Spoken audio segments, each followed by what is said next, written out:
नमस्कार मंडळी, चला तर आज बनवूया खरवस. हा खरवस थोडासा वेगळा आहे, पण चव मात्र तीच. तर हा खरवस बनवण्यासाठी आपल्याला इथे दूध पावडर घ्यायचे. ती एका बाउलमध्ये ओतून त्यामध्ये दूध ॲड करायचं आहे. दूध आपल्या प्रमाणानुसार घ्यायचं आहे. त्यानंतर गुठळ्या मोडेसपर्यंत त्याला पूर्ण मिक्स करायचं आहे. नंतर इथे हंकड म्हणजे दहीतनं पाणी पूर्ण काढून त्याला त्या बॅटरमध्ये टाकायचं आहे आणि पूर्णपणे मिक्स करून घ्यायचं आहे. मिक्स झाल्यानंतर त्यामध्ये गूळ, वेलची पावडर आणि थोडीशी हळद पूर्णपणे ऑप्शनल आहे, पण गावच्या खरवसाची चव हळदीशिवाय अपुरीच, नाही का? तर त्यानंतर आपल्याला इथे केक टीन घेऊन त्याच्यामध्ये आपल्या बॅटर ओतून घ्यायचं आहे. मी इथे केक टीन वापरला आहे, पण तुमच्याकडे घरातलं भांडं असेल तेही वापरू शकता.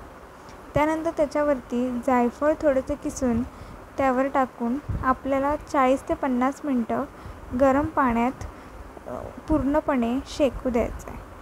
तो पूर्णपणे शिजल्यानंतर आपल्याला तो काढून थोड्या वेळ फ्रीजमध्ये ठेवायचा आहे, जवळजवळ 1 ते 2 तास. पूर्ण फ्रीजमध्ये सेट झाल्यानंतर आपल्याला त्याचे काप करून खाऊन मजा करायची. थँक्यू. कशी वाटली रेसिपी?